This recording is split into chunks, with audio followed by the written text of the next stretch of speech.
right. Welcome back to Curious Christianity. Today I have two special guests. I'll be letting them do some of the talking and be happy to introduce both of them. I did a nice little stream with them. And so for today, I have Matt and Pierce. Welcome to the channel, guys. If you wouldn't mind, go ahead and introduce yourselves. All right. Pierce? Well, I'm Pierce. Yeah, I'm Pierce. Got a YouTube channel. I do lots of street epistemology stuff on there. I'm also very involved on the street epistemology Discord. I do practice sessions or other stuff every other week, and it's a lot of fun. I'm happy to be here. I'm Matt. I got involved with the Street Epistemology Discord almost a year ago, and that's where I met Pierce.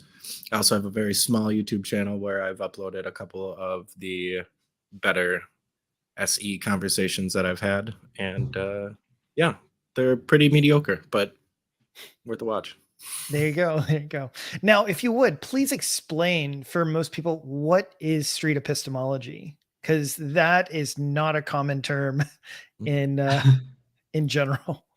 Yeah, it's a conversational technique. So it's a way to talk to people, and it's a way to talk with people non-confrontationally. I know a lot of people in our current culture, they like to bash heads. They like to say, here's some evidence, and here's why you're wrong, and here's why I'm right. But that's not street epistemology. It's about exploring people's epistemology, the reasons why they believe something is true in a non-confrontational way, where it's like, hey, you got this reason. Let's talk about this reason. Is it a good reason? And it's kind of what it is. Gotcha. So that's actually how I met both you guys, because I was not familiar at all with street epistemology. That was a very strange term to me. So it was really cool getting the chance to learn more about street epistemology and kind of what you guys do, which is have good conversations. Yeah. And so it was a lot of fun. You guys can go check out, I think you guys still have that video of the street epistemology with both of you guys and Dolly, Daniel, and another Matthew. So yeah. If you guys want to check out more of that, you're welcome to check out both their YouTube channels. I should have their links and stuff in the description below. So today, though, we were interested in talking a little bit about atheism and theism. So for myself, of course, I'm a Christian, and I believe to make this clear, I believe, Matt, you're an atheist, relatively. Yep. And Pierce, what are you? Well, I consider myself an atheist. I know we might not have the same definition of that.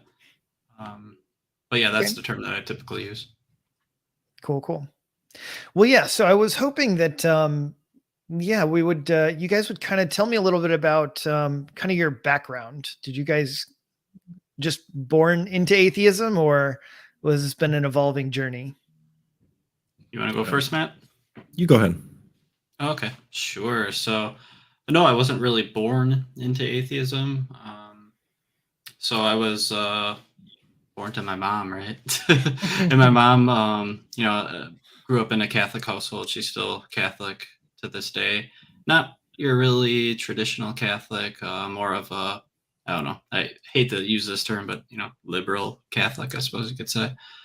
And she doesn't take, religion isn't like a huge part of her life, but she still definitely has deeply held beliefs. Growing up, it wasn't really that big of a deal. She didn't push that onto me. She told me what her beliefs were, but it wasn't really a priority of any kind. And growing up, we went to church every once in a while, and I have a very specific memory when we were going to this thing where we had to bring our pets, and everybody had to like pray about the pets or something. And I just remember thinking as a child, and I don't think this today, but I'm thinking as a child, like, why is everybody pretending to pray? Because I didn't believe it myself, and I assume nobody else did, because that's what kids do. They assume everybody thinks the same way they do. But that's kind of when I was like, a few days or weeks later, I finally realized, like, oh, they actually do believe that. And it was an interesting thought process that me as a child went through. But yeah, I think I've been talking enough. So what about you, Matt? Not but pretty general, I would say, for like most people living in America. I was raised not necessarily in a Christian household, but everybody in my family is Christian, all my aunts and uncles. I guess I just sort of grew up with the belief that a God existed and that Jesus was the one that we should be worshiping, and as a child, not really having a big understanding about that. But by the time I was a teenager, I got pretty involved in the church, started going to youth group. My uncle was a youth pastor at the church that I went to, so that was pretty cool. Got to hang out with him a lot more. And then sometime in my mid 20s, I couldn't tell you exactly when, maybe earlier than that, started doubting. And at one point was just completely out. I couldn't really tell you what exactly it was. I remember like a few things here and there throughout. But then when I met my wife, I her father is a Baptist pastor. And so we would start to have conversations between each other. And I realized that I didn't really know as much as I thought I did. So I sort of went back to YouTube and other sorts of books that he would recommend. I learned a lot more about Christianity that I hadn't when I was a teenager. But that's sort of what led me to discovering street epistemology and meeting you guys. That's cool. That's cool. So if you don't mind, so here's my first question that I have for you is, would you say that you would ever claim to have had a personal relationship with God? I would have, yeah. Okay. When I was younger. Mm-hmm. Yeah. What about you, Pierce? I'm going to guess no. Yeah, I can't say that I did. I mean, were there times where I prayed? Yeah, especially in desperate situations. But would I say I have a relationship with God at any point? Probably not. Gotcha. So, Matt, what is it that kind of led you away and led you more towards atheism? Well, like I said, I don't really remember like the whole of it. It took place over the course of, probably 4 or 5 years. The one thing that I do tend to think of as like a reason that led me down that path was a George Carlin bit. Are you familiar with him? He's a stand-up comedian. Yeah, and an atheist. Yeah. He's got this bit about, and I don't even know if he's talking about Christians. He might be, and maybe Jews are the other one. But he's talking about how like some people wear hats and some people it's like no hats, and the whole joke is like somebody's wrong here. Like somebody's got it wrong. Like if somebody's got it right. So that sort of let me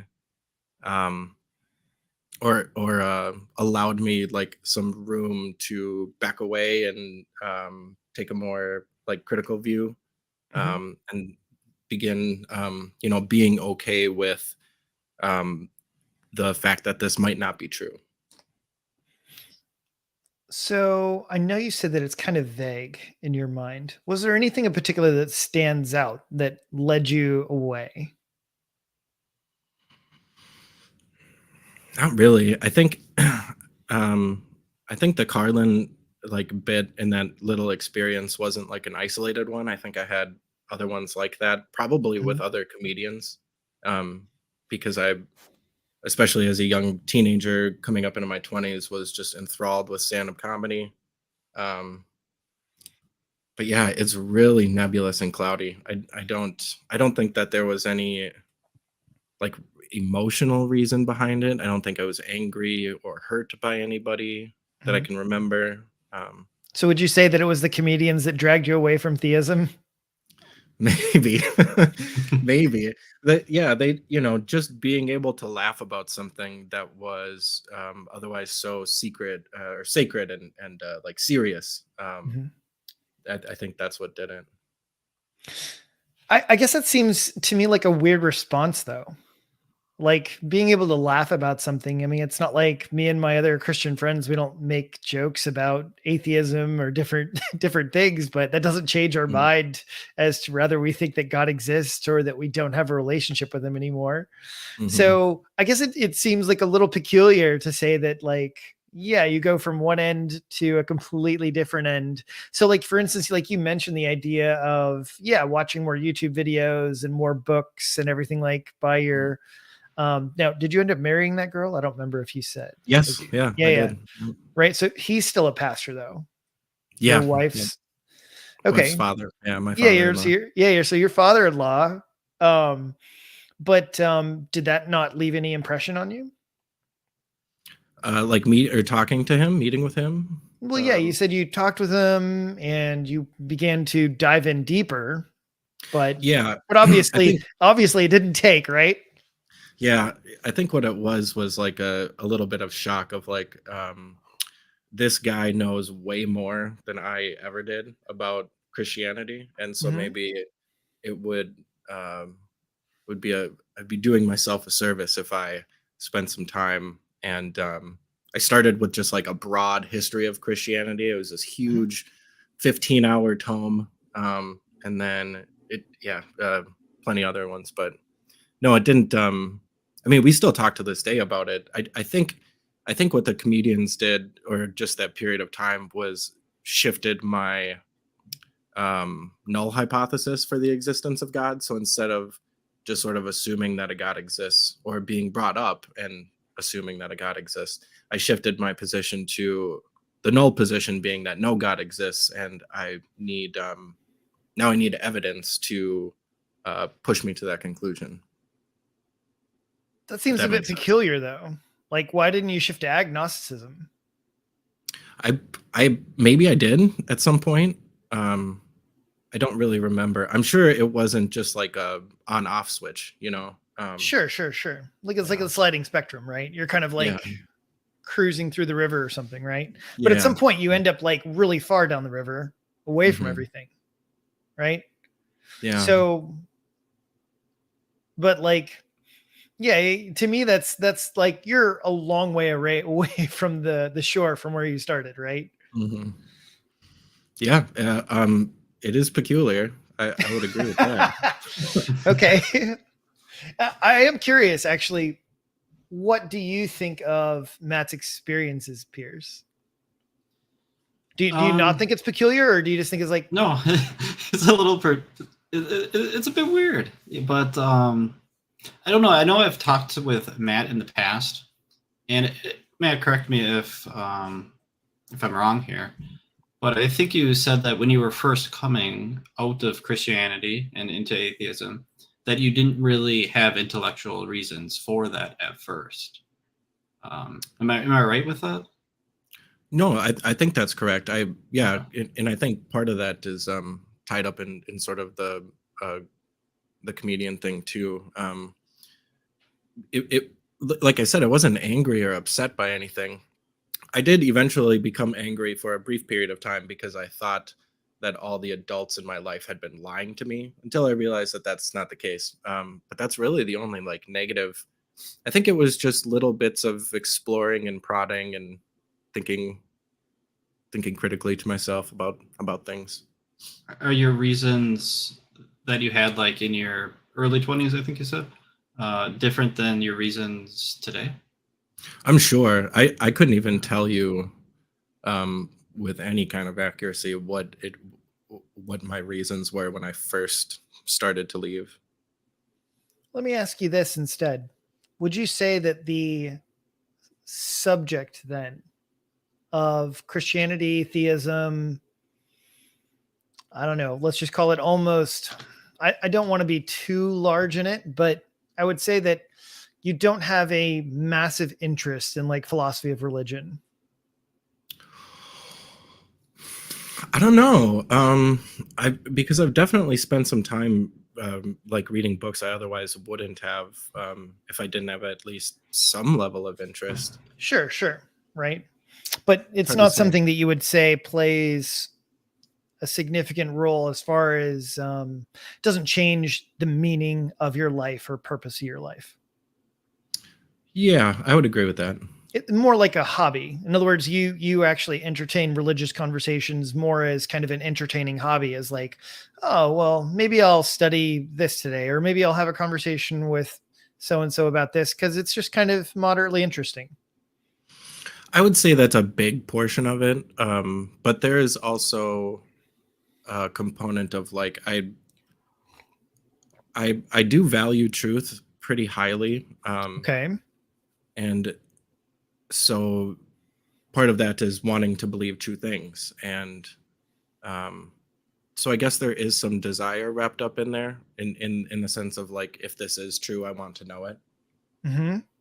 Um, So let me, because I want to interject. So like for myself, I've often said that I very much thought that if it was not for my grandfather when I was younger, that I very likely would have become one of those angry atheists. And that's not to like stereotype them, but I really think that that's what I was very potentially headed on becoming myself. Right. So I was very truth oriented. I still am very truth oriented, but I was that way more angsty, truth oriented person, right? When I was 19. mhm, I was absolutely that Socratic type of person who was going around asking all of the Christians all of the very difficult questions and bugging the crap out of them if they wouldn't give me a good answer. I wasn't at all satisfied with like, well, there's just some things we can't know, or you just need to have more faith. That's what it is. You need to have more faith, mhm. right? So I was absolutely very, very interested, but this question to me was a massive existential threat, right? So for me, it held very significant meaning and purpose for my Mhm. life. But yeah, it doesn't seem like you went through the same kind of angsty period in your life. Maybe a little bit, Yeah, but but yeah, on a smaller scale. yeah, yeah, much smaller, I think. So, okay, so if it was on such a smaller scale, but you're really interested in truth, right? Do you think that there's a much larger truth that would impact your life more than the answering the question, does God exist? So in other words, if all of a sudden Pierce convinced you that God exists, I think that that would have a larger significant truth value than other things, such as, oh, there really is a additional color in the universe that I didn't know about. Mm. Would you say that's Uh, true? yeah, in the sense of like this would be more weighty. This would weigh Yeah. on me more. I maybe. I get it depends on like what the god is like and Hmm. what it does and if it interacts with people at all or not. Sure. No. Yeah, so potentially could be very impactful. Would you say that? What would you say? So you say truth matters to you. What's the most important or significant philosophical questions of your life? I know that might sound a bit broad, but Um, the most important philosophical questions. I look, think I'll I be honest. I'll be honest up front first, right? To me, you seem just more apathetic. hmm. You're apathetic towards the question of is there or is there not a God? And it's kind of like, yeah, the null hypothesis, prove to me. I'm not going to do any Hmm. work. You do the work. Hmm. Well, maybe maybe that's true to some extent, especially now, because I feel like, and I'm not claiming to have dug extensively in every direction that I possibly could, but I feel like I did spend quite a lot of time um, really thinking hard about um, the question of an existence of a god, and if so, which god, and what sorts of evidence would I accept as being evidence for the proposition. Um, yeah, maybe slightly more apathetic. I think I could agree with that. But it doesn't take away the importance of the question. I don't think. I would still like to know if a God exists. I'd still like to know that. So I am curious as well. Do you have an answer for what kind of evidence you would accept?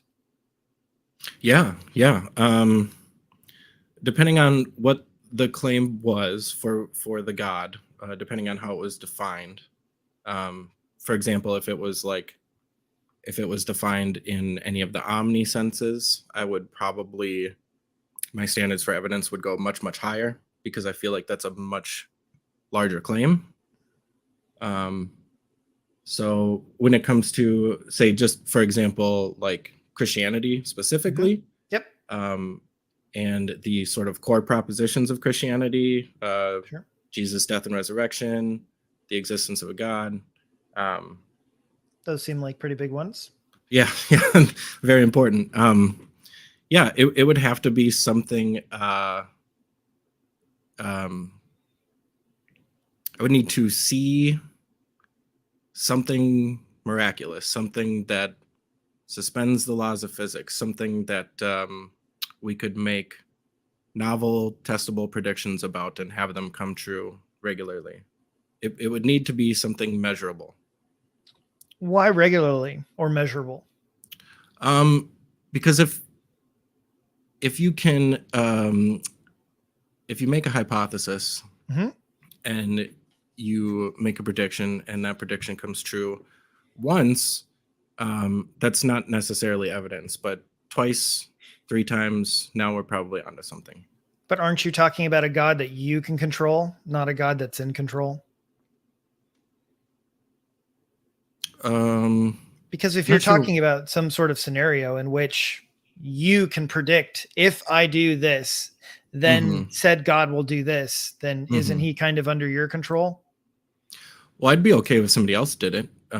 If they came up with a hypothesis and the tests and performed it, I'd feel much better if it was like a decorum of people. If we could get people from like all different faiths, all different cultures, bring them all together. We all are measuring the same thing, and we all come to the same conclusion that yes, indeed, this prediction has come true. And with all different biases, we could measure that. That would raise my confidence significantly. But if God does one miracle in which he predicts, that won't be enough for you? No, my standards are just too high. I would need to see it, or I would need something like I described, like a decorum of multiple people from different faiths and cultures. So then it doesn't seem to me like you're interested in finding a God then, right? Like I said, to me, it seems like you're interested in finding something that you can control or manipulate or that'll fit inside your own box. I don't have any desire to control or manipulate the God.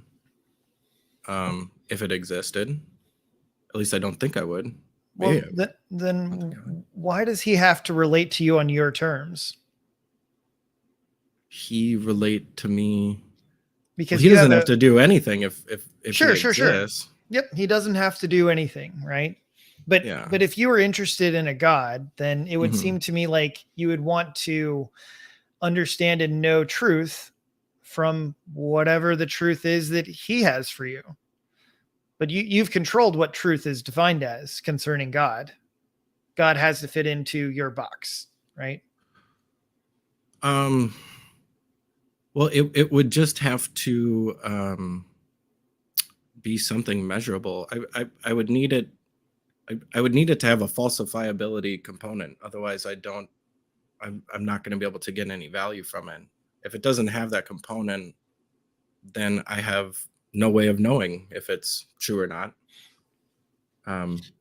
That's why I would need like the decorum or something similar. That seems like a very peculiar kind of requirement for a person. Like, do you demand this of other persons? It depends on the claim. If the claim is similar, then my standards for evidence would be similar. So if, say, we had a Muslim fella in here and he was espousing the truths of the Quran and the existence of Allah and the divinity of Muhammad, those big type claims, I would need similar sorts of big evidence to raise my confidence in them. So I'm curious now. Well, I don't know if I want to get that far off on that, but I'm curious, actually, Pierce, what you make of this kind of notion so far. I'm really kind of confused, actually. Yeah, So please speak up. yeah, like okay, Matt. So when you're talking about evidence and measurable, and you have to measure it more than once, twice, three times, and you mentioned miracles, so it's kind of like we're measuring a miracle. Did I kind of catch that correctly? Yeah. Okay, cool. So I guess let's say there's like 10 miracles that happen, and we're able to measure every single one of them. I guess why is that evidence for a god? Could it be evidence for just we learned something new about how physics or the universe work? Mm. Yeah. So if the claim was, for example, Jesus existed, Jesus is God, and somebody said, I'm going to pray to Jesus, and X is going to happen, and I'm going to do that 4 times a year, and it's going to happen every time. You can bring your cameras, you can bring everything. I'm going to pray in the name of Jesus, and boom, it happens. If you could set up that hypothesis and have that outcome, that would raise my confidence in the conclusion of the hypothesis. Okay. Okay. I think I got what you're saying. And you're saying if everybody from other cultures around the world did the same test and it came true, Prayed in then the that would name of raise your Jesus. confidence. Okay. Got it. I guess could there be an alternative explanation other than Jesus being the one who was the causation of the? For sure. Okay. Okay. Yeah, I absolutely. guess should you raise your confidence in that if there could be alternate explanations? I think I would raise it to a point. I might not Okay. go all the way because I would want to leave room for alternative means. Yeah, absolutely. Okay. So I'm going to even push back and say that I think that if you had, let's say, said miracle, you do X and X happens. So you have a sequence, right? In which it's predictable, it's measurable, calculable. I think that is not evidence of a God. I think that would feel much more in the category of what Pierce said is like, no, that sounds like evidence of a new natural or spiritual law of some sort. But it doesn't seem to me like it would prove at all. It would be contrary, in my opinion, to proving that some sort of personal God or divine being exists. Yeah, like Pierce was saying, it wouldn't necessarily, like I would have to leave room open. But if the hypothesis was so specific enough to the point where you're like, if I pray in the name of Jesus, that I'll get a stack of $10,000 right here, and it appears out of thin air and literally shatters our preconceptions of what's possible in physical reality. Then, because it's something that is not only something that we wouldn't expect, but something that we wouldn't even understand, given our current models, that would raise my confidence in something like the supernatural being real and something like God or Jesus existing and actually able to manipulate the physical world in such a way. Would it raise yours, Pierce? It would lower mine. I would think they would go exactly the opposite, because it doesn't show that it's some sort of personal divine being. Rather, it shows that it's more like some sort of magical genie that gives you what you ask for. It would definitely like make me think that I don't understand how the world works as well as I think I do, for sure. Would it raise my confidence in something supernatural? Maybe I would start to think, hey, maybe there are supernatural things that are real. I might start to get into that category. Maybe I'll have a confidence. Would I be 100% confident? No, absolutely not. But it might raise my confidence to a small degree. But would it raise your confidence in the supernatural, or would it raise your confidence in a personal being? I don't think it would. It would be supernatural in general, not necessarily a personal being. Maybe just a teeny hair, but yeah, I don't know. It would more so raise your connection is confidence in there. like the supernatural, but it wouldn't really necessarily connect it to a personal being, right? Not necessarily. What do you think, Matt? Yeah, I would agree with that. The thing that might lead me towards like if we did that the cash thing and that actually happened, Mhm. that would definitely raise my confidence in the supernatural, or just a lack of understanding about the natural world. The claim that whatever is doing that is a personal being that you could like have a relationship with, Yeah. that would be a separate claim that I would need separate evidence for. Right. So that's why I'm just like, yeah, that's completely separate, right? So Sure. to me, it's Yeah. not at all connected to the idea of a God. So I don't know why that would be good evidence or be convincing to you. We Well, it might would be get defining me. God differently. Oh, that Ha- could be. I mean, to me, God is a personal being. Hmm. Would you guys agree or disagree with that? I would say that's a definition that a lot of people believe in, probably a lot of Christians, if not all. But I know there's just so many different ideas of what a God is. So when I think of the word God, I kind of think of them all. Them all, but they're not at all similar. They're not all the same, Right. right? That's what I'm saying. Yep. Yeah. Okay. We're on the same page.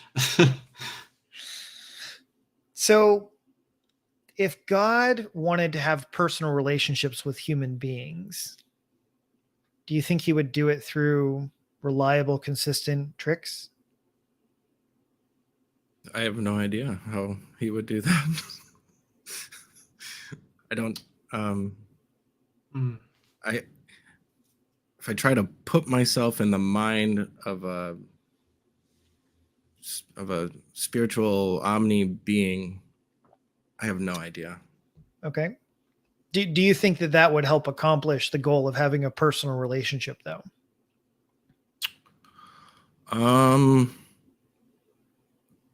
Maybe if that's like the only way that it could interact with people. Like that But question what if makes me think of there like, are other ways?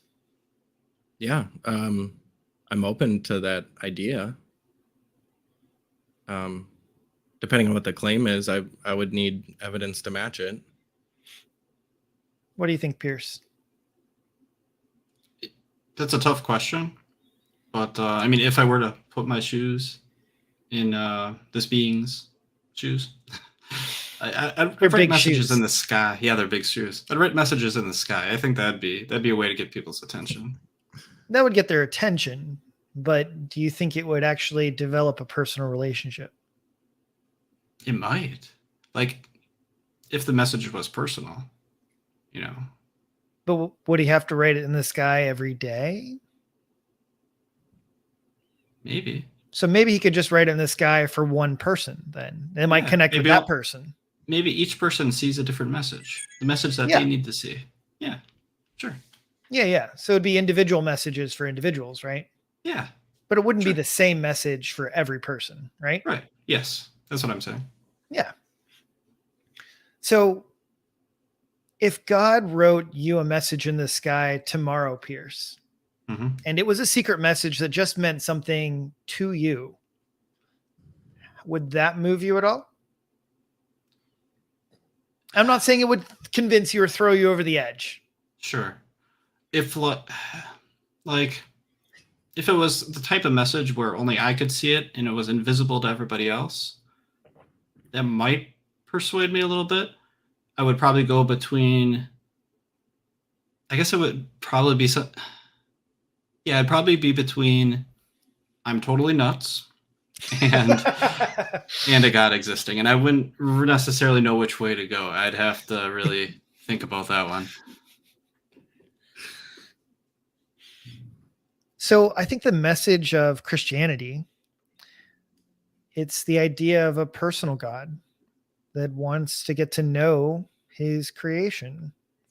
And so I think for a lot of us that are Christians, arguments that talk about strict evidence that it has to fit into certain things seem somewhat irrelevant, because that only gets you to theism. And if theism isn't God's goal alone, then simply having more people become theists isn't really quite as significant. because he actually wants a relationship with humans. So Hmm. it needs to be something rather more than simply, hey, guess what? You can see and know that God exists, right? So it has to be something interpersonal and, yeah, way more individual for each human being. So now, slightly different question then. Yeah. Do you guys want God to exist? Hmm. Depends on the god, I think. Yeah. Yeah. If Okay, it's a nice God, pick one. then yes. Pick Pick one. one. Yeah, no, pick one. Pick one. Which one's your favorite?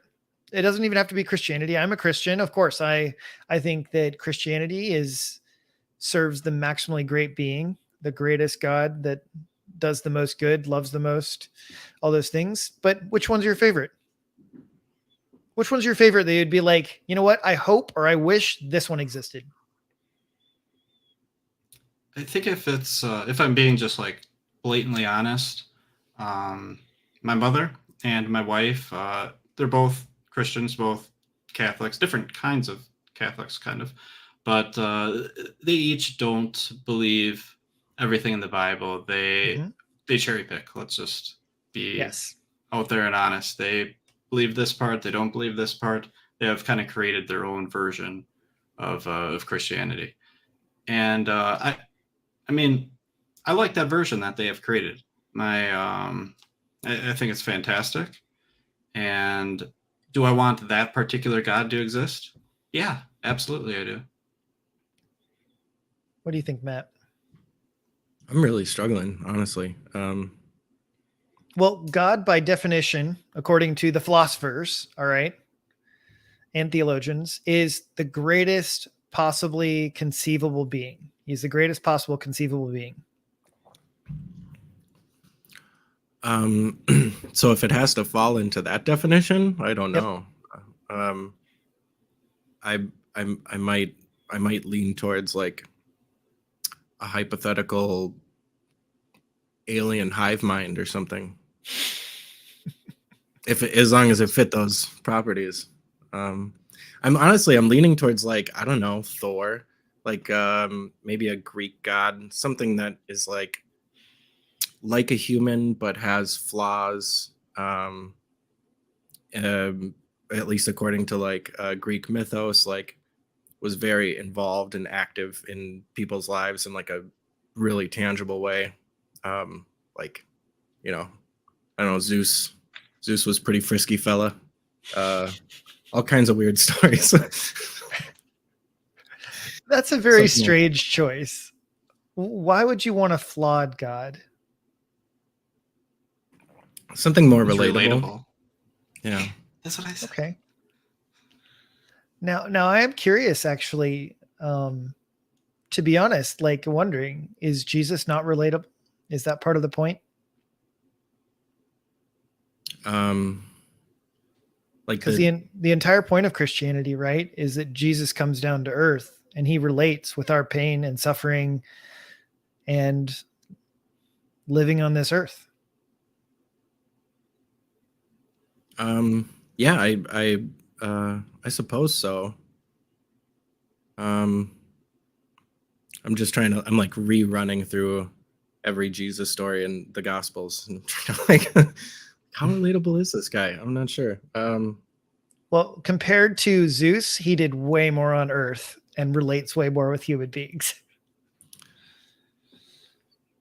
I don't know everything Zeus did. I have no idea. I'm pretty sure he didn't do anything on the earth. Zeus, I think he like slept with people, like human people. Yeah, I think in he the turned himself stories. into In an the stories he animal. did. Yeah, exactly. Yeah. Yeah. Well, that's I view the Gospels in a similar vein. That's a shame. Yeah, maybe. Your thoughts, Pierce? On Matt's obsession with Thor. I don't know. On thoughts about a relatable God, and Oh, okay. what do you think about the idea of, yeah, Jesus being a quote unquote, I'll say for all intents and purposes, a more relatable God? Uh, Probably. but I mean, I'm extremely biased because I grew up in the United States, right? If I'd grown up in the Middle East, I probably would think Muhammad was more relatable. You know, they still have Jesus, Um, though, right? yeah, they consider him a prophet. Yes. Um, but I mean, yeah, I mean, it probably is more relatable than Thor, I would think. Sorry, Matt. Have you seen Chris Hemsworth? Not relatable. Um, but Matt would pick like a flawed god. And yeah, would your god have flaws that you would want, Pierce? I don't know.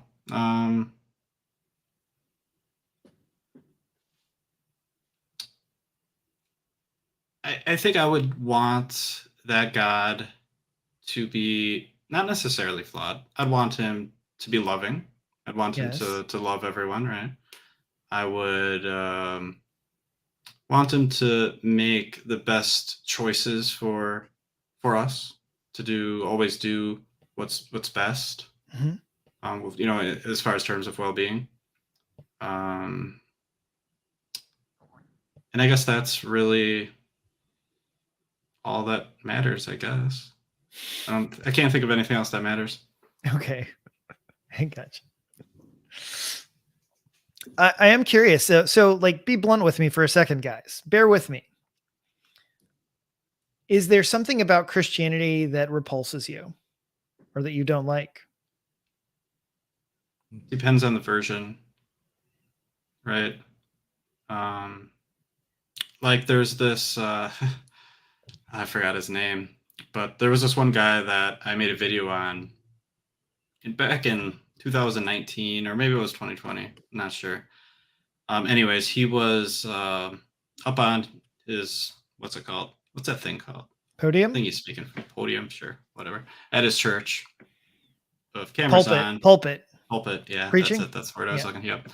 In front of his congregation. Let me That's the guess. right He had a word? suit. Did he have a suit? I think so. I don't know. Okay. Anyway, go I ahead. don't remember. Sorry.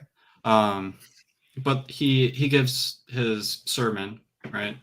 And it's about homosexuality. Okay. And he advocated for laws that kill homosexuals. Okay. And you know, listening to his version of Christianity, you know, that's absolutely repulsive. Mhm. I can't do it. I can't do it. If I were to listen to, you know, a different version, if I were to talk to my wife, if I were to talk to my mom, that's not repulsive at all. It doesn't matter. I'm like, is that true? I don't know. Is it repulsive? No. Is it heartwarming? Actually, yeah. Especially if I would talk to my mom, because you know, she believes in this God that will bring her up to her father, her mother, her brother, and they'll be able to spend the eternity together, loving each other and being a family. So, yeah, that doesn't repulse me at all. You, Matt? Yeah, just biblical things, especially the Old Testament, sort of along the lines what Pierce was talking about. There's plenty in Leviticus and Deuteronomy that I would find repulsive. Killing of the Midianites, drowning the population of the planet at some point. And I understand like the sort of theological reasonings for them, or at least I think that I do. But it strikes me as odd of a god to behave in such a way if they have the omni properties, the all loving, all powerful, so on and so forth. Seems to me that there are other ways that you could get your point across or get people to follow you or show your vengeance or what have you, in different ways than the ones described in the stories in the Bible. On both of your guys' views, is it important that God allows you to have free will? or mankind to have free will? Or is that not important? I think it might be important to think and believe that you have free will. Actually having free will, I don't know if that's as important. I think I agree. I consider myself a compatibilist. I think determinism is most likely true. So, Gotcha. Do you believe that compatibilism and love are compatible? That's sort of a joke, but it's also yeah, sort of curiously serious. I guess it depends on how you define love. When I think of why I love my wife, for example, I could list you out a big old list of stuff of like why, the way we care for each other, the things that she does for me and I for her. But the truth is, you just can't help it, right? Maybe I could think of things that she could do where I would no longer love her. No, but you just can't help it. That's the only reason you love her now, right? Because you're determined to love her, Matt. Oh, well, see, yeah, I mean, if you're asking if I chose to love her, I don't think so. What do you think, Pierce? Can I get a clarification on what Sure. compatibilism is? It's the idea that determinism is true. It's a fact of reality. However, we sort of view ourselves as having free will anyway. We It's view compatible. ourselves Free will and determinism are compatible together. Yeah, there you go. That's way Okay. easier. And the question was, Do you think can that love and compatibilism? yes, can exist? love and determinism coexist? I think so. I don't really have a strong stance on determinism or free will, so the question hardly applies to me. Gotcha. So on your guys' view, how do you deal, and I'm curious actually, how do you deal with the issue of fairness or justice? Like for God, right? Let's see, if you're in God's shoes, you believe that God has to be fair, right? Or just. In other words, like he's got to make sure things all work out, right? In the end. That sound right? Mhm. Okay. Pierce looks like he's if he cares puzzling about about it. justice. Yeah. Well, that's what it seems to me like a greatest possible being would care about justice, right? I would think if there is an all-powerful being, that might not. I mean, should he care about that? Sure, but I guess it might not even be something to be concerned about. I guess if he really was all-powerful, does like things should just be as perfect as they can be? I would think. What do you mean? I'm not too sure what you mean. Like like a god is all powerful. Would he be able to stop all forms of violence? Like, is that within his capability? Yes. Okay. There you go. Stops all violence, stops all badness. Everybody lives Could there happily be ever good after. reasons to permit violence? Well, if you're all powerful, I wouldn't think so. Like, yeah, I can't really think of anything. Nothing comes to mind. Do you think it's possible that God could have good reasons for permitting violence, Matt?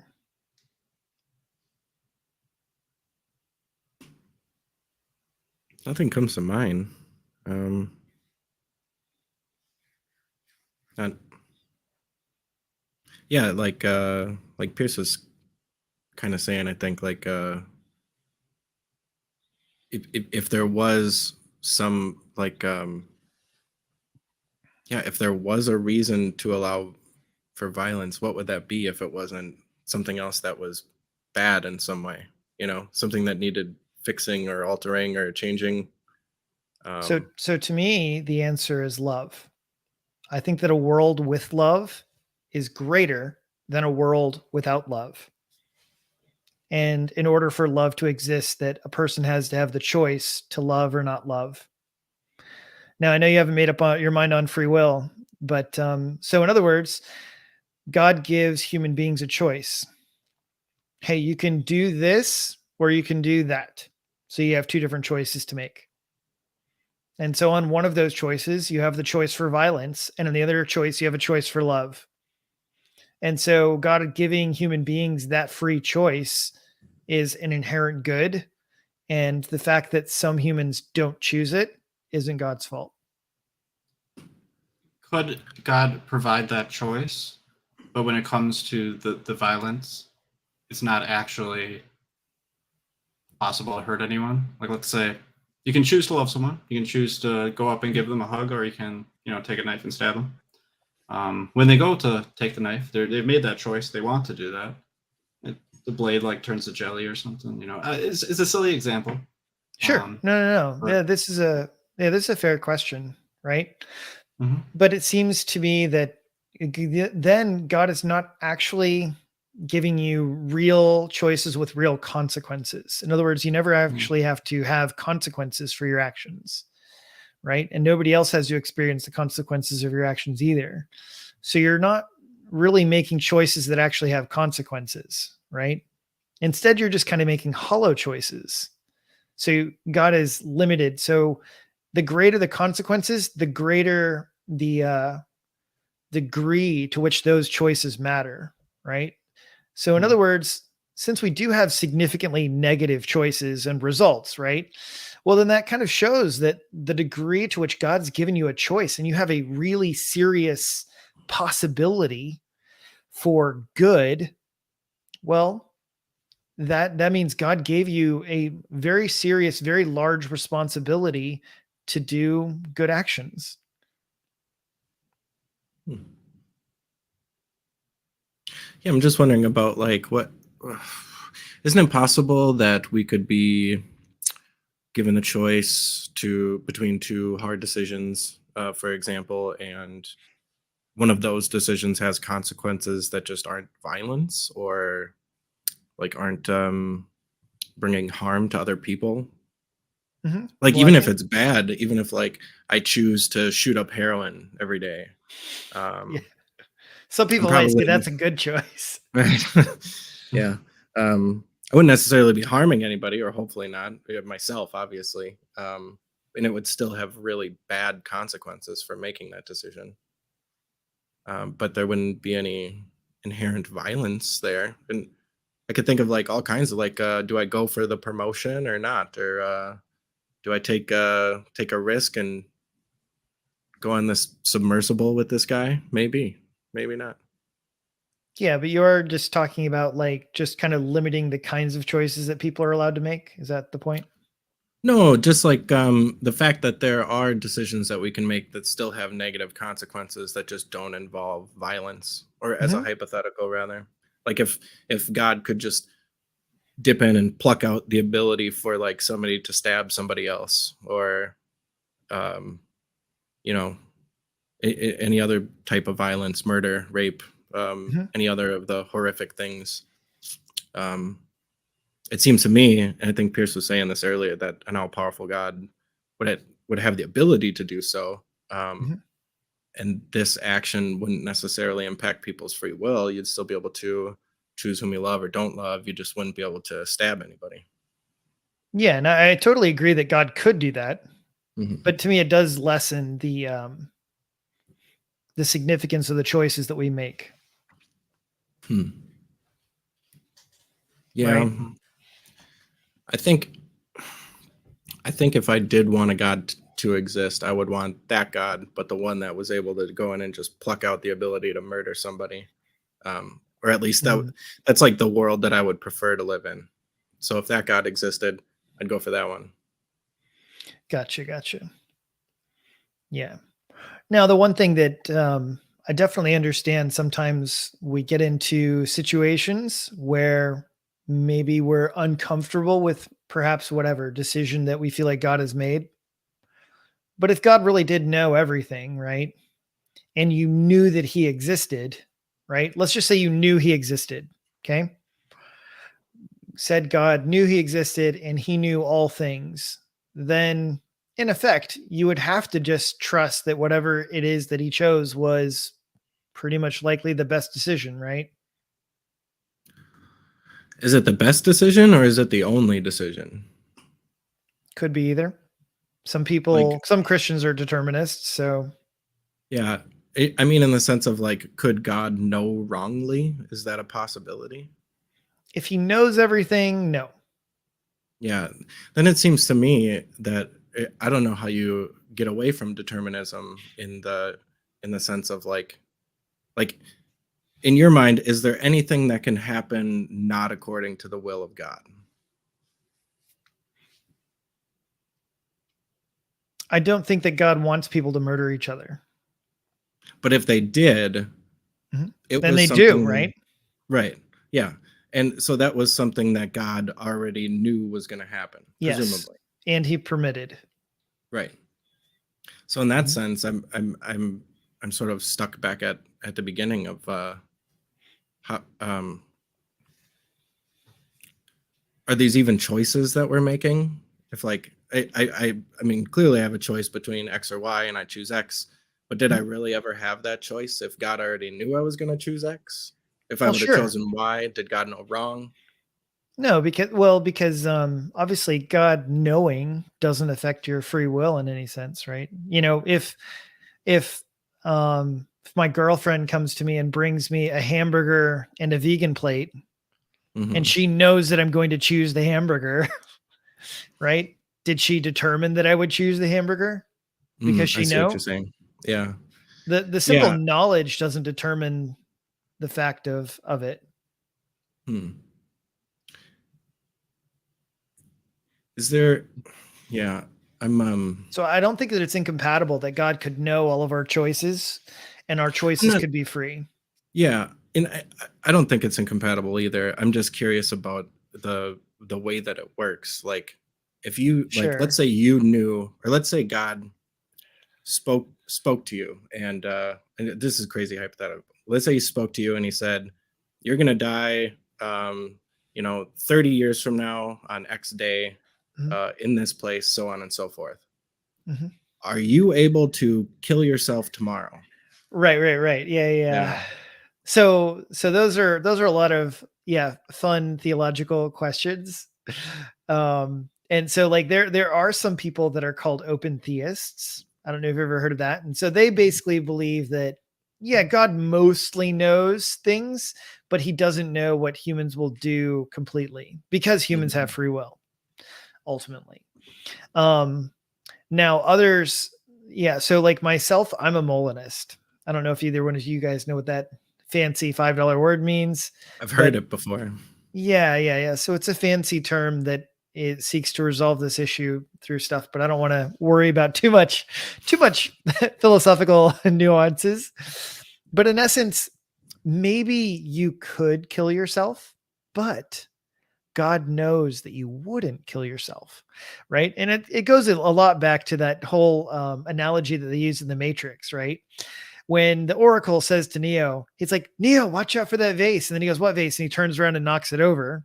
Mhm. And the next thing she says to him is, what's really going to bake your noodle later is, would you have knocked it over if I didn't tell you? Mhm. I love Right. that. I love that scene. Yeah. Mhm. And I think that's actually exactly kind of going into your question now, Matt, is that God says like, hey, on this day you're going to die and so on and so forth, whatever. And maybe it was actually God telling you that that was the day you're going to die that actually also set you on a path that led you to maybe you were going to kill yourself, but now you're curious. I wonder what's going to happen between now and then, or who knows, right? So maybe it was actually God saying that actually nailed it, sealed it in stone that now you will make choices that will lead you to that day. So, Sure. but either way, um, so you guys are both very interesting in this regard because it's not super clear, I guess. Like you guys aren't as antagonistic as some. right? Is that true, right? Yeah. I would say we're pretty much not Yeah. Actively try not to. So yeah, I thought you we're speak just for a we're living, not Pierce. that. Yeah. But guess what?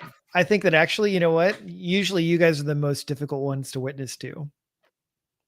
Did you know that? Like, so think about it this way, right? Who's the most challenging to convert? It's usually the person who's less passionate, right? yeah, I think I'm just speaking from personal experience here, Mhm. but I like in the case of my mother-in-law, my wife's mom, I it feels like mean to say. I'll just say hopefully it's not interpreted the wrong way. I feel like that lady needs Christianity. I feel like she puts a lot of stock in life in Christianity, and it also, I think, makes her happier. Um, and I think that there are people. I think it's sort of a personality trait for a lot of people that need more, that are more lacking in other areas of their, like you were just saying. I'm sure it's probably much easier to witness to like a convict or a drug addict or somebody who's like seriously hurting in their lives, who needs some kind of support. And Christianity definitely offers that in the form of community and hope. But I'm even talking about like the anti-theist, right? The angry atheist. Like they're easier to witness to in some ways. Interesting. Well, because I remember, wouldn't have like, thought that. well, for some of them, because they're passionate about the issue. Mm. Let me tell you this. So if I understand you guys correct, both of you are married, right? Mhm. If you cheated on your wife, would she be angry? I wouldn't be married anymore.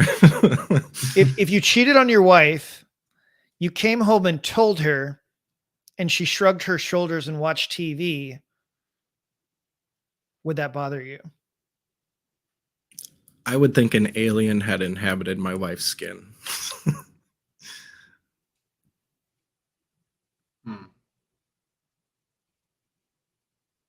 What are you thinking about, Pierce? I'm totally curious.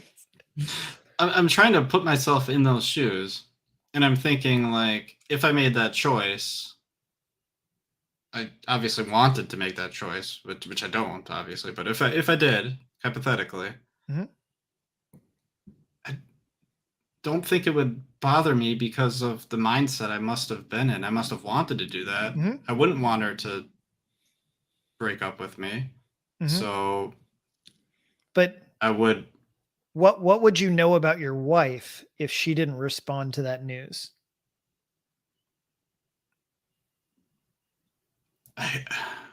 I could make inferences about Mhm. what she's thinking, but I don't think that any of those would necessarily be accurate.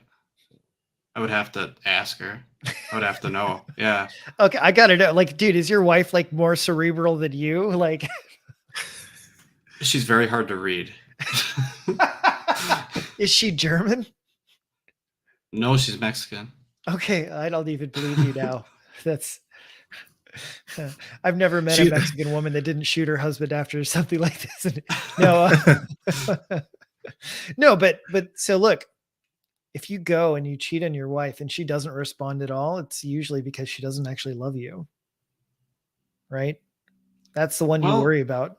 But the one who's really, Could really be. angry, the one who's really, really angry, she's angry because she's passionate about you. She loved you. She cared about you. She was, you know, wanted you, and you went and threw your relationship away, right? So she's the one who's really angsty about things.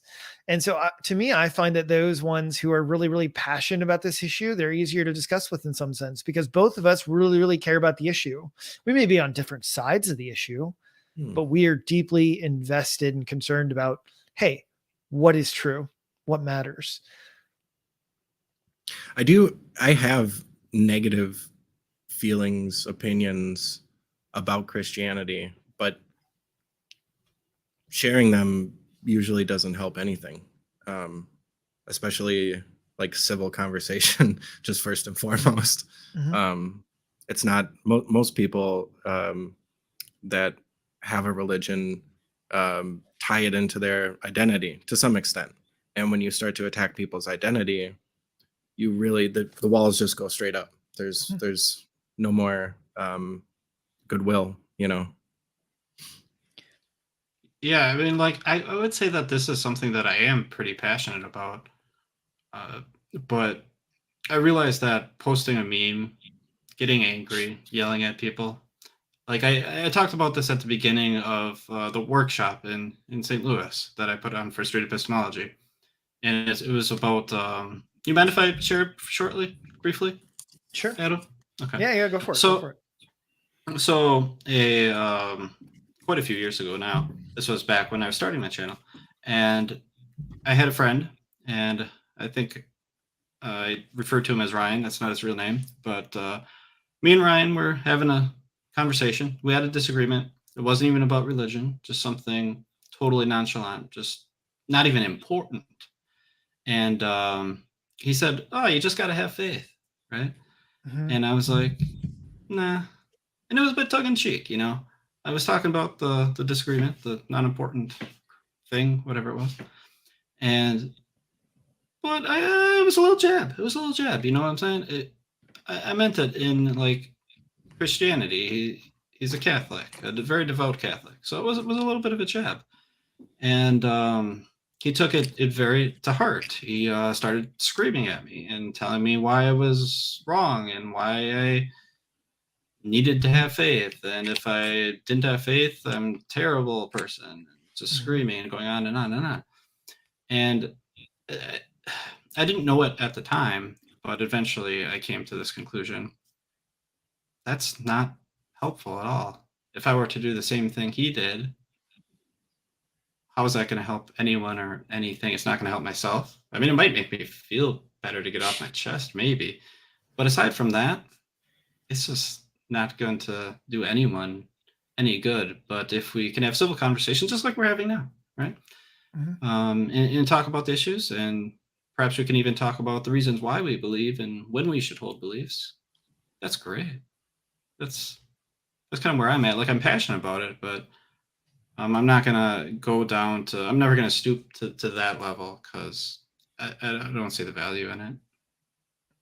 Sure. Let's imagine you have a relationship with somebody and it's gone sour. Something that they did to you has affected you negatively, and now that's what you think about a lot of times. In order for you guys to reconcile your relationship, do you have to talk about those things? No, not necessarily. You could just agree to not talk about those things and move on with your lives. Do you think you can have an intimate relationship if you don't ever talk about them? That's a good question. I think there might be value to talk about it. I guess it depends on how important it is to each person. If that's Let's say everything it's there something is that to, really hurt you. I guess it just depends. Maybe not. So in my experience, most of the time in dealing with relationships, if it's someone that I plan or want to have a serious and deep relationship with, then yeah, at some point, if I want to gain back our intimacy, I have to talk about it. Right. And so, you know what? I feel like there's a degree to which this is the truth for a lot of atheists who have been hurt by the church. I'll fully admit, like, I've had my own church hurt experiences where people in the church or other believers have certainly hurt me. And, and so I feel like there is this degree to which a lot of people have never, they don't go back and voice it. And instead they just kind of leave it buried. And I don't really feel like, it's like, oh, well, should you bring those grievances back to the nearest Christian? Just go to the nearest confessional Catholic church and just like, hey, I just want to complain to you about all the things that have happened to me. I don't necessarily think so. But you know what I really do? I just think about the Psalms, and I think about David complaining to God all the time. And I think there's something really, really healthy about that. and complaining to God about all the things sometimes that, yeah, you don't like about him or that you don't think he did right. And there's something honest and liberating about going to God and being perfectly honest about how you feel about something. What do you guys think of that?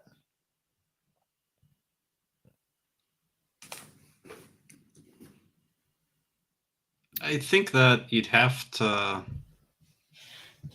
have a level of confidence that God exists first before that really does much. I mean, is that kind of in that sense? Is that what you mean?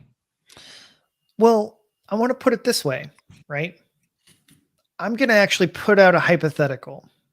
All right. Let's put it out in the sense, let's say you had a whole bunch of church hurt. All right. Now let's leave aside. Let's go ahead and say you're an atheist, but you've been hurt by the church. I would actually speculate. So I'm going to go out on a limb here. All right. That I actually think there's some healing value, even if you don't believe that God exists, and go ahead and healing yourself by uttering all of your grievances towards this God. Right? It could be therapeutic. Sure. Yeah. I totally agree. Yeah. So here's one of my last little challenges, kind of thinking about a bunch of these things. I think that actually, let me ask this in the form of a question. What do you think the number one way is that most people believe in God in the world, or claim to? However you want to, whatever satisfies you on that. First one that comes to mind is born with it. I'm sure Okay. that's the majority. I'm going between that and personal experience. That might be Yep. related. Yeah, no, and I think those are probably the top two, right? So this is what I tell everybody. I think personal experience is one of the most important aspects to Christianity. If you have just all the theology and just the knowledge of the Bible, I don't think that's enough. I don't think that I almost am not even convinced that it's like, yeah, I don't know. Like, if God really is a person, then you should get to know that person. That's part of the whole point of Christianity, is to know God as a person, not to know all of the theological propositions and the right view on free will, the end times, how it all is going to end. So if knowing God as a person is the most central aspect to Christianity, then to me, the most direct way to know if he exists is through prayer and through connecting with him. Can someone have a personal experience like you're describing and come to a conclusion that is incorrect? I don't know what you mean. Like, well, like, and you're just saying, like, come to a conclusion that's incorrect. Yeah. Come to, I guess, a God that is not real, like a definition of a God, a description of a God that is not actually true.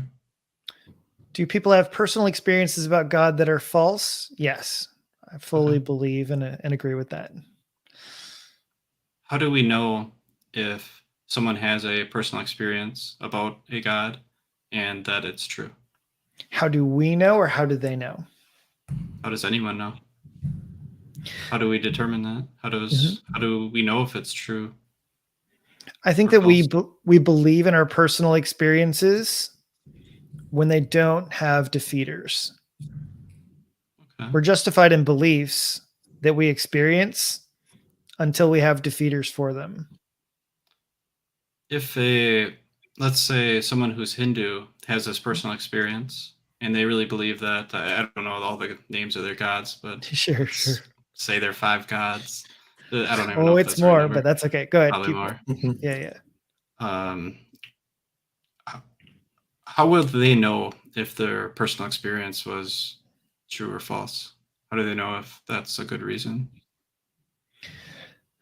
Well, to me, of course, they would have to come across defeaters for why their religion doesn't work out or why their experience is invalid for some reason, right? If they don't come across those defeaters, Mhm. does that They- mean that Hinduism is true? No, that does not mean Hinduism is true. It does mean that obviously at that point, they don't have any reason to believe that what they experience is false. Would you agree with that? Mhm. No. You wouldn't agree with that? Okay.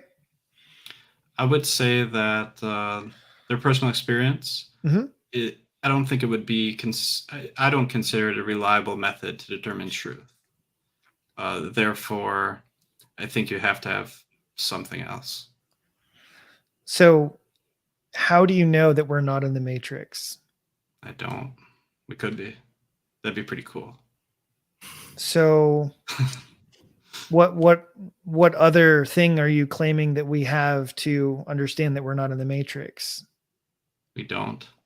We don't Okay, know. so I don't understand then. Like, what's the difference between us experiencing and believing we're not in the Matrix and having an experience with God? Those are both personal experiences, aren't they? Hmm. Hmm. Yeah, I don't think we can know either one. Okay. But you're making a distinction. You're ruling out God. You're not ruling out the Matrix. Oh no, I'm not ruling out God. It could be a possibility. Okay. So, and you're not ruling out the Matrix. Mm-mm. Okay. But I would say that you seem awfully much more confident in one than the other. No, I'd say virtually the same. I have a hard time believing that one, but Well, not like, let me explain. When I say the Matrix, I don't literally mean like bursting out of these like pods and these robots come and grab you. I mean, maybe, I guess. I don't know. But like just living in a simulation, bits of data on a hard disk or something. but isn't the reason you don't believe we're in the Matrix because we don't have any good evidence that we are in the Matrix? Sure. So there's no good defeaters for it, right? So then we should just believe our personal experiences unless there are defeaters for it. I don't think so. Um, could someone have a personal experience that leads them to a belief in X God and there be no defeaters for that? However, that God doesn't exist? I don't think so. Not if it's false. Not if that God is false. Okay. Um, So like, hmm. but to me it seems like, yeah, if you don't have any defeaters for a personal experience, let's just imagine, right? You went outside and boom, you saw the mothership come down and then it went back up into the sky. So you would Okay. say that you wouldn't trust that it never happened because that's a personal experience, or Well, I would think it's possible that I was high or having some sort of other mental issue. I mean, it's possible of because course that's it's pretty possible. bold, right? Yeah. If if I was with other people and they didn't see it, then that's probably the case, right? If I Yeah, but was that would be alone, like defeaters, I right? was, Those would be right, right. defeaters. Let's say I was alone and nobody was there. How would I really know if I really saw that or not? It'd be rough, right? Mhm. Because maybe I'm having some sort of psychotic breakdown. Maybe was some drugs involved that I didn't know I ingested, right? Yeah. It's within possibility, right? Or maybe I thought I saw that, but actually it was just, some sort of government plane or just a regular plane. Who knows? So I'll turn Um, this around for a second then. Can you think of a personal experience that someone might have that they should disregard because they without any defeaters? What is it that they might experience that they should disregard if they don't have any defeaters? um, I would say like, I mean, when you say have defeaters, you mean come across defeaters, or there is impossible to have defeaters? No, like come across Okay, defeaters. Yeah. Astrology, I guess. Like, what do you mean that you meet a Taurus and you're a, I don't know what all of the things Like, are. Or you mean like let me be horoscope? more. Yeah, horoscopes. Yeah, like this person who's born in January behaves this way because they were born and because the planet was over and whatever. I don't know. Mhm. Yeah. Yeah. But obviously, I can think of defeaters as to why that's false, right? Yeah, I know, but I mean, can you think of something that doesn't have? You can't think of any defeaters for that you okay. should disregard. So not necessarily that they haven't come across it, that there actually are no defeaters. Well, that yeah, I'm not sure. Like, yeah, that you wouldn't be aware of, or something Sure. like that. I mean, maybe spirits coming to visit Earth. That might be one. Why should you disregard them then?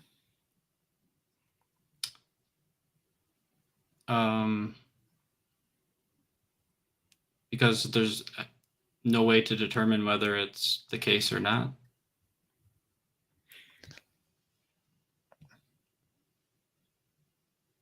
Just because you can't know, then you should rule it out. Well, you should not. Let me clarify. You shouldn't believe that there are no spirits, but I think you should basically not believe that there are and not believe that there are not. You should. Okay. I've probably like hung on this too long. Everyone else is yelling at me, but okay. So personal experience wouldn't convince you that Christianity or theism is true. Is if you had one vision, how would that impact you? If you had a vision, like I've heard all the time, and actually I can think of different testimonies, right, where they have a vision of Christ who visits them in their dreams. How does that impact you? Oh, okay. Matt, you look like you really want to speak. No, well, I was just thinking, like if in the case of like the spirits thing, it sounds like just given that example, all you really have is your personal experience, and my perspective would be that we shouldn't draw conclusions based off of solely personal experience. If there were other lines of evidence that we could explore, then I think we would be warranted in raising our confidence. But without those, I don't know how much just the personal experience would move me personally. So. Isn't everything you do personal experience? Sure, to some extent, but most of it. So then don't you believe in everything based on personal experience? Well, almost everything that I can think of that's a personal experience of mine is able to be corroborated in some way or another. But even your corroboration would be another personal experience, right?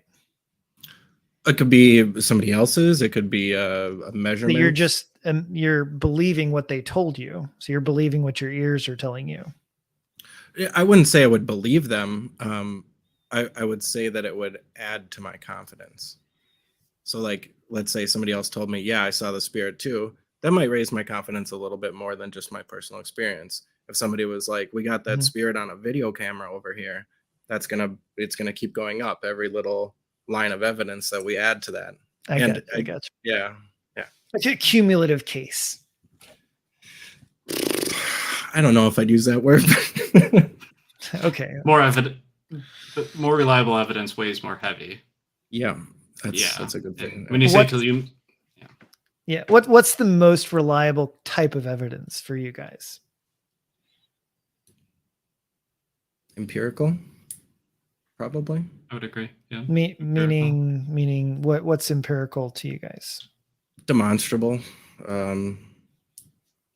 measurable. Do you just mean measurable, repeatable? Those physical? Do you mean physical? Until the non-physical is demonstrated to me, then yeah, probably physical. And it also is kind of claim dependent. So yeah, like let's say that it's a psychological claim, self-reporting might be a powerful piece of evidence. So are you guys physicalists as well? Do you not believe in minds? My opinion is that minds are an emergent property, kind of like fire, so that it's a physical emergent property of your brain. I tend to believe. I don't know. I tend to believe the same thing, but I mean, I'd be open to changing my mind on that. See what I did Me there? too. Yeah. But the mind is physical or it's not physical? It depends what you mean by mind. If you're talking about like conscious experience, Yeah. then yeah, then I would say that's physical in the same way that fire is physical, even though it's an emergent property. So you think consciousness is physical? Yeah, I think it's electrical signals between the synapses in your brain, and So if I say the word fear, is fear synonymous with your electrical chemical experiences? I believe so. See, because like, can you draw a picture of fear? And you would draw a picture, it would just be your little synapses? No, well, like if it was Pictionary, I'd like try to do some representation of fear. But yeah, despair, happiness, anger. Yeah. They Those are yeah. feelings, right? hmm But feelings aren't synapses, right? They're created by the electrical firings, yeah. Or But it's by not the same thing. You said they're created by it, but they're not the same yeah, thing. they emerge out of that activity. That's just A result yeah. of that occurring is that feeling. I think that's what you're saying. Thank you. Yeah. So, but feelings aren't physical. It really Right? depends on what you mean. Well, you said that it creates the feelings. Yeah. So we express the results of those physical interactions in our brain with different body language, emotion, physical state of your body. Your heart races, you start sweating. I got you. Maybe I'm missing your question. I'm sorry. No. Don't worry. So, so yeah, we've covered a good chunk of Christianity and your guys' beliefs.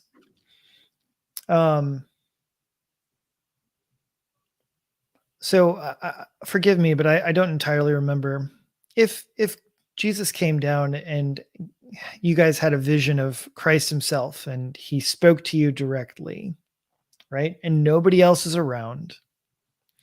What would you categorize that as? Would you just think an illusion or would you just put that as kind of a note? X event happened. Mark for later reflection.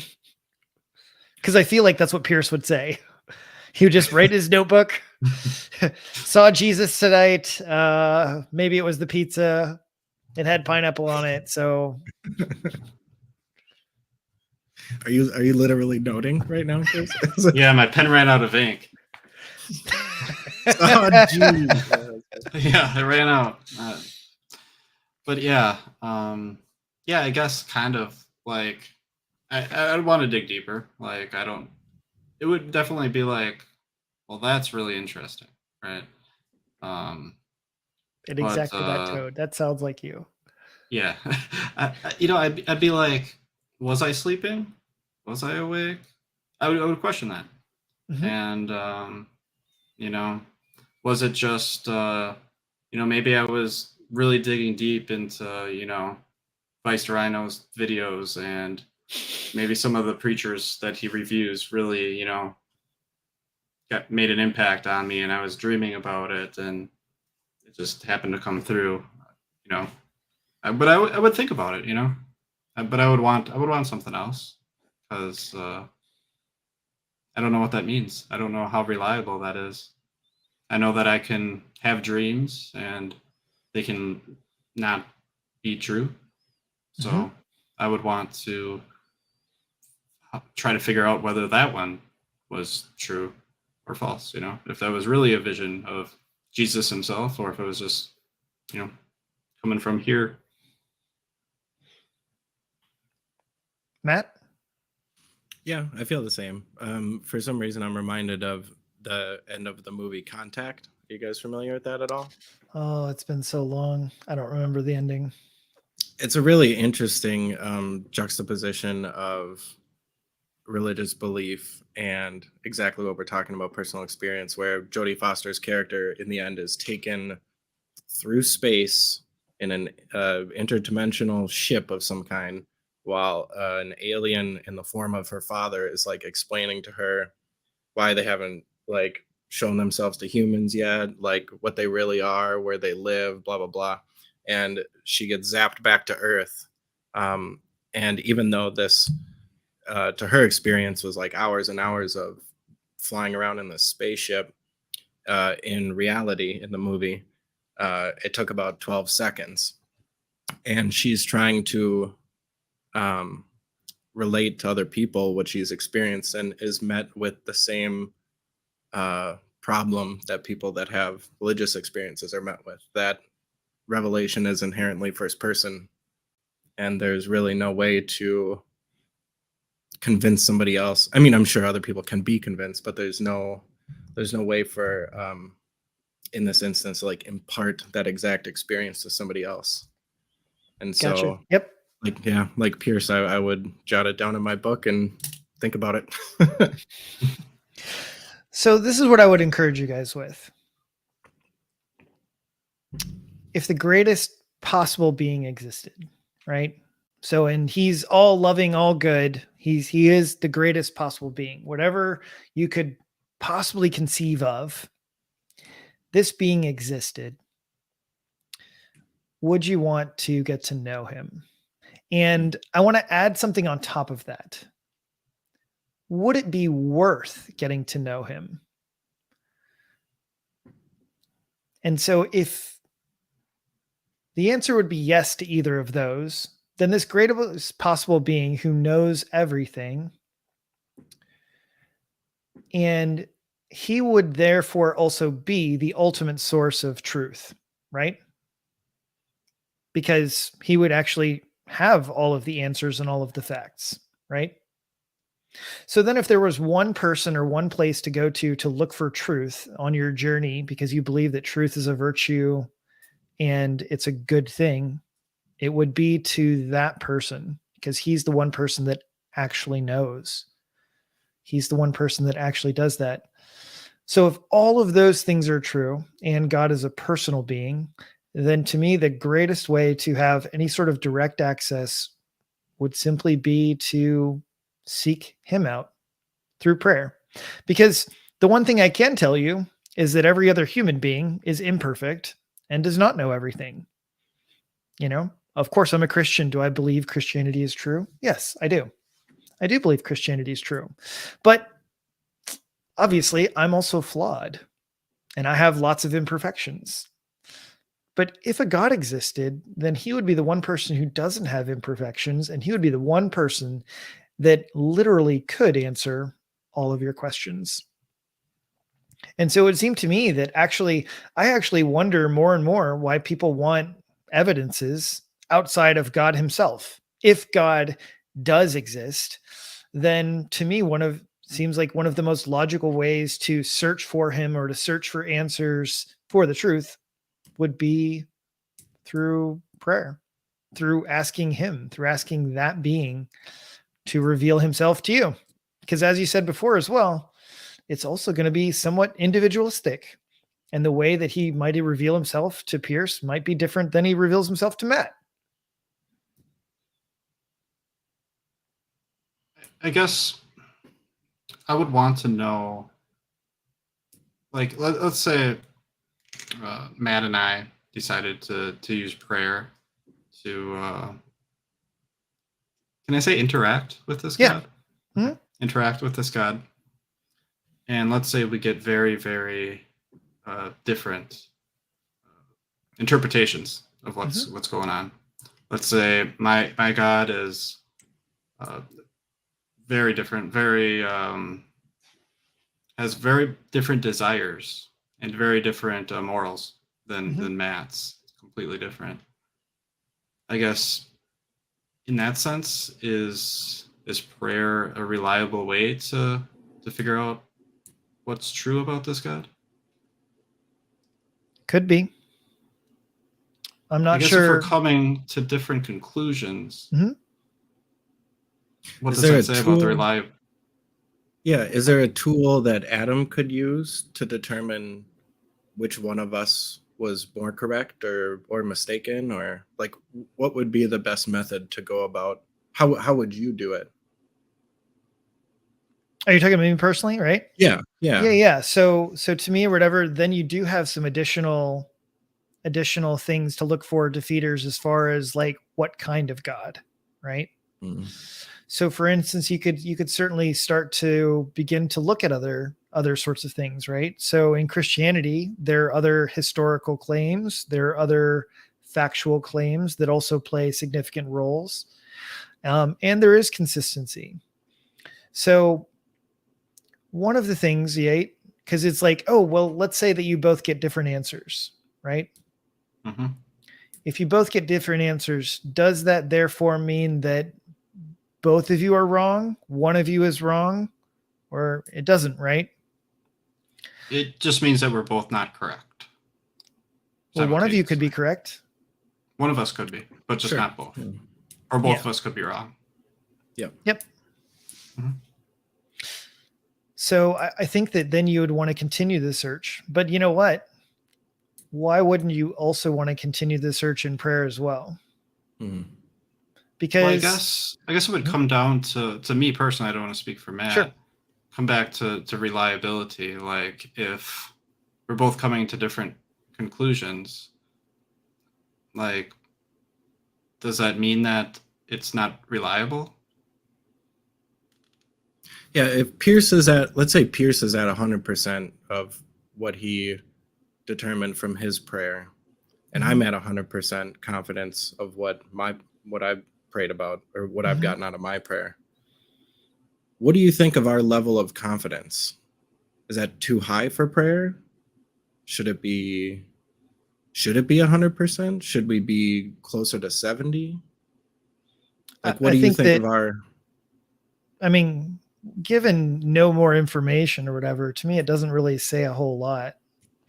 Because to me, the major thing then I would want to start to interject would be defeaters, right? Mhm. And that's why I would want to go. It's like, well, what was it that happened during your experience, right? And then what was it that happened during Matt's experience? What reasons might we have to suspect that what Matt thought was false and what Pierce thought was true, right? So it would very much depend on what it was that was said, what a lot of those things, right? So you could evaluate on some additional basis, right? And I will go ahead and say as well, I don't take personal revelation lightly, and I don't take it merely like, oh, so and so said this, okay, 100%, right? Like just go ahead and believe willy-nilly and don't inspect further, don't think further. But I'm going to say that I feel like any person who decides to pursue God without adding this as part of the equation, I don't find it to be as nearly an honest intellectual pursuit. In other words, I'm not saying that you shouldn't look for evidences entirely. I'm not saying to be what they call a fideist. Just believe, just have faith, just faith and personal experiences and nothing else. You know, Jesus said in the book of John that one day they will worship him, you know, God, in spirit and in truth. I've always thought about that as very, very interesting. And I've always thought about it in the sense, and I know it's maybe not exactly what he meant at the moment, but there's this degree of personal experience, and then there's this degree of headspace. Human beings are always talked about in a couple different ways. And one of the major ones is our personal human experience.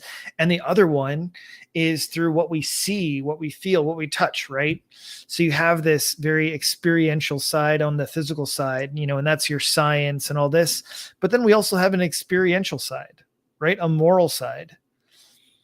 You know, there isn't really anything particularly scientific about torturing babies, but there's something extremely experiential about it. Right? When you see something really, really evil and really, really wrong, you can have a very visceral experiential reaction that needs to be taken into consideration, right? Sometimes we can experience things and be completely wrong. And so I don't want to discount that entirely, but I think that it's a mistake to leave out human experience. Mind if I throw out a hypothetical situation? Yeah. Let's say there is this atheist, and he decides to take your advice, Mhm. and he decides to pray and try to reach out to this God. And he does this for quite some time. Mhm. I don't know, however long that you would recommend, let's say. Sure. And after the end of it, he comes out and he's like, I didn't really get much. I don't know what I was really supposed to get, but I didn't really. There's nothing that really happened. I didn't get any answers. I didn't have any experiences. Um, where should that person's confidence be at that point? I think that they should remain agnostic. Okay. Now, I'll tell you that my heart really goes out for those that say, and of course, none of us really know what's in the next person's heart or mind, right?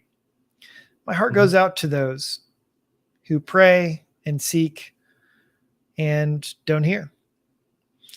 And I'll just say, like, I definitely know what that feels like. And I definitely know what it feels like to have moments where you're like, am I just talking to the ceiling? You know? Mhm. But I don't, and those are the things like too, that it's like, there are a lot of things that I don't know. I don't know why, or, why somebody might pray for years and years and years and then God doesn't say anything. And then for those other people that I've seen, it's like, yeah, years and years and years and nothing. And then whatever, 1 month, years and years later, all of a sudden everything changes. I don't understand why those things happen. Right. Mhm. But what I do know is that for myself, I very much believe in having a personal relationship with God. I very much love having a relationship with God. God is a wonderful person. I don't know. Some other Christians might hate me for even just saying that, I guess, because it's maybe like too degrading in some ways. I gotcha. But getting to know God is a wonderful thing. And of course, I wish that for everyone. I wish everyone would come to know him, because he's a loving father. And sometimes we don't always understand him. And just like our own dads, sometimes you get frustrated or angry with them. But yeah, but I'm curious about this, because I know I had another atheist that posed some similar questions like this, but I'm curious about this. You guys are talking about these scenarios in which you guys have differing experiences. Mm-hmm.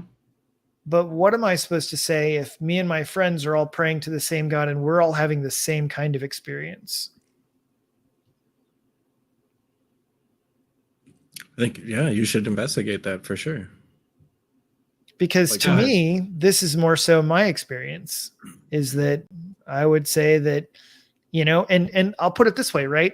I think it's perfectly fair, if both of you guys are like, hey, look, I've prayed, and even like, let's just say you, Pierce and Matt, you guys get together and you guys pray together, and guess what? You're both like, I got nothing, right? Like, that was a waste of time. Let's go watch movies, right? So, and I get that, right? And so that would be to me an example of, it's like, okay, look, our personal experience justifies why we don't believe in a God, right? But me and my other friend, right, we get together, we pray, and we both get the same kind of experience of encountering God to some degree. And we're both like, hey, yeah, we both are strengthened in our confidence and faith and regard for this heavenly being. So to me, the only thing that I think is a little bit interesting is that if you've never been in love and someone else who has been comes to tell you about it, it's really difficult to understand what it is they're talking about. I don't actually think so. To me, it was. Like as a child growing up, I don't know if your parents were together, separated, or maybe, did you see other adults that were in love, and could you like empathize and kind of understand it? At some points, no. Okay. Because I grew up single parent, but I think I kind of had a understanding of what it was like. Well, that's cool. So anyway, guys, yeah, I really want to thank you and stuff. But if you have any closing words or whatever, I think we'll wrap up, and I'll be sure to ping both your guys' channels. But it's really great having the conversation. I was quite confident that there wouldn't be any yelling or swearing at me this time. You picked a good pick. What? You'll wasn't get no like- yelling or swearing here. Did that happen at one of your previous talks? No, or no, something? it will on like Friday when I talk to Dolly. Then we'll get. No, I'm just kidding. I'm just kidding. Just kidding.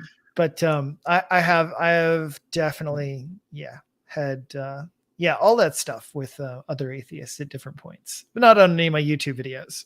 But Well, I'm sorry that we've only spoken twice now, but you strike me as a very compassionate person, and I would wish that less people yelled at you in the future. some haters is not a bad thing. That's true. Yeah, I would agree with what Matt said, and I mean, like we Matt and I, we practice street epistemology, and I think what you were doing here wasn't really street epistemology. Maybe there were some elements that maybe a few here and there, but nonetheless, there was a huge similarity in it being like cordial and in non-confrontational, which is two thumbs up for me. That's where's my There other you thumb? go. I don't know, but like as Matt would say, that's I give it a personal 5 stars, and I mean I would encourage you to learn street epistemology, and I think it might be I think it's a useful tool for anyone to have, whether you're an atheist, whether you're a Christian, whether whatever, it doesn't matter. So I would encourage you and everyone else to know what that's about. Join the Discord. Yeah. Whatever. We'll look forward to having more conversations in that fashion. So appreciate both you guys, and we'll see you guys on the next video. All right. We'll see you.